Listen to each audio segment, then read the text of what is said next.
Halo bro, balik lagi sama gue Koko Brewok. Di video kali ini gue akan ngebahas masalah transplant rambut dan numbuhin dengan minoxidil. Nah, di sini kita bakal bahas apa aja, sedikit persamaan dan sedikit perbedaannya. Menurut gue ini adalah dua metode yang memang beda pasarnya ya. Hair transplant adalah ketika lu punya dana, lu punya nyali, dan lu punya masalah yang berat menurut gue. Dan lu nggak puas dengan yang namanya hairline. Tapi ketika menggunakan minoxidil, pastinya dengan budget yang terbatas, lu bisa konsisten dan lu nggak mau ngerubah si hairline-nya.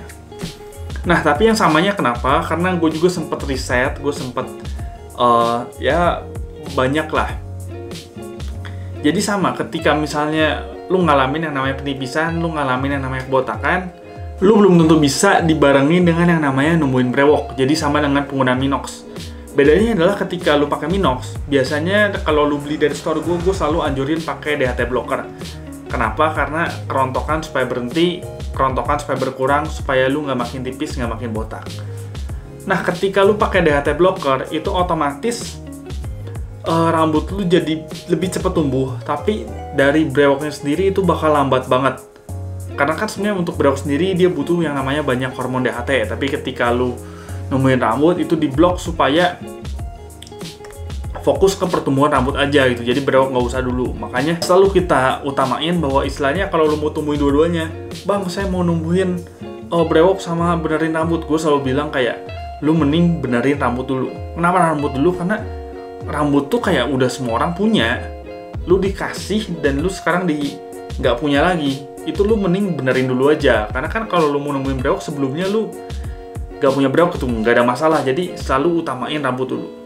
Sama dengan transplant juga nggak bisa lu langsung numbuhin rambut sama brewok. Tapi pasti banyak yang nanya nih kayak, kok Kevin Aprilio bisa gitu, dia bisa numbuhin rambut sama brewok. Karena sebenarnya Kevin Aprilio tuh nggak ngalamin yang namanya kebotakan. Dia cuman jidatnya gede aja, jadi ininya agak mundur ke belakang, dan dia pengen jidatnya nggak gitu gede, makanya dia bikin di depan sedikit. Sama dengan kasusnya kemarin Atta Halilintar, cuman Atta Halilintar dia nggak jadi di bagian brewoknya karena ngerasa takut ya, takut sakit segala macem. Tapi kalau dia mau, itu bahannya ada.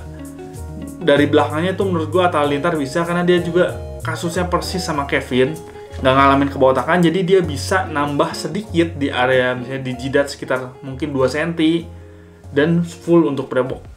Nah, gue ada beberapa contoh dari salah satu klinik yang udah gue lihat-lihat terus, yaitu adalah No Hair Time.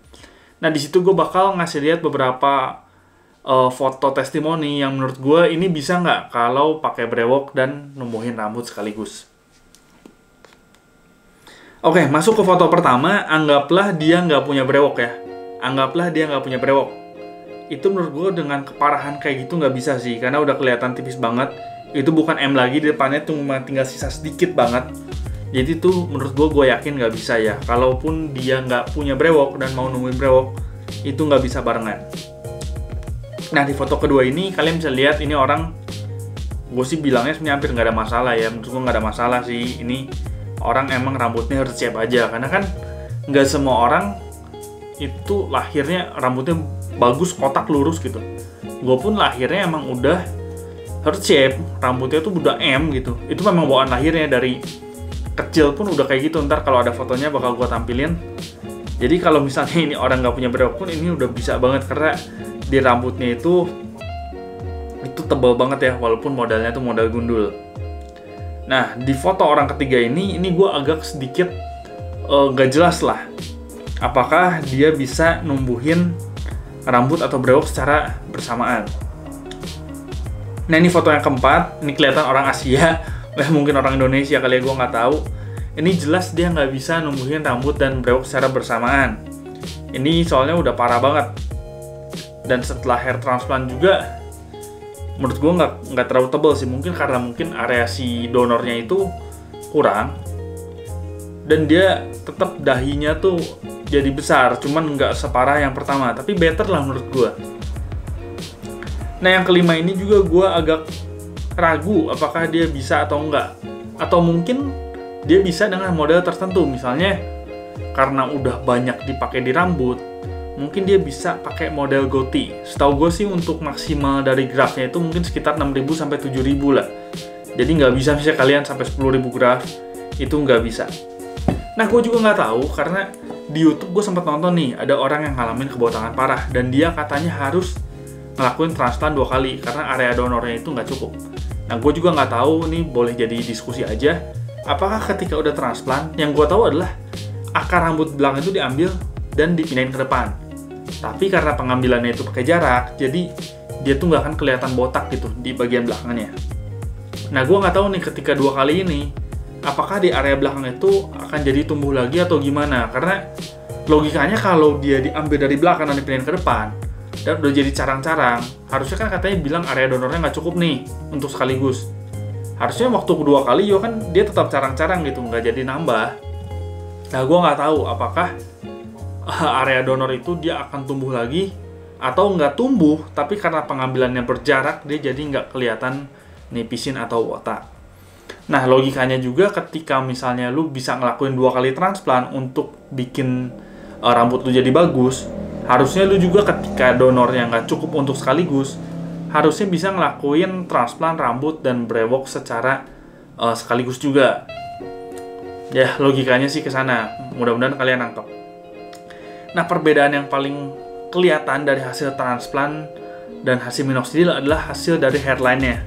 Jujur, hasil dari minoxidil itu menurut gue jauh lebih natural ketika kalian lihat hairline dari transplant.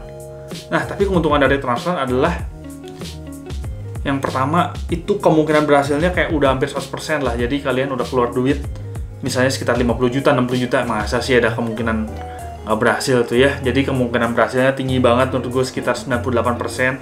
Tergantung pemilihan klinik juga menurut gue, karena banyak juga klinik yang abal-abal, itu banyak juga, jadi tergantung itu juga. Dan yang kedua adalah mengganti dari hairline sendiri. Misalnya kalian dari hairline yang M, pengen kalian punya hairline yang kotak nih kayak si Steven Gerrard, itu bisa banget. Jadi itu salah satu keuntungan dari hair transplant. Ya intinya menurut gue sama aja, kalian pilih metode yang cocok aja lah. Cocok di, ya secara seluruh aspek pilih yang cocok aja. Dibanding-banding dulu aja lah plus dan minusnya. Jadi kalian aja yang tentukan sendiri. So segini aja dari gua Koko Brewok pamit dulu. Ciao.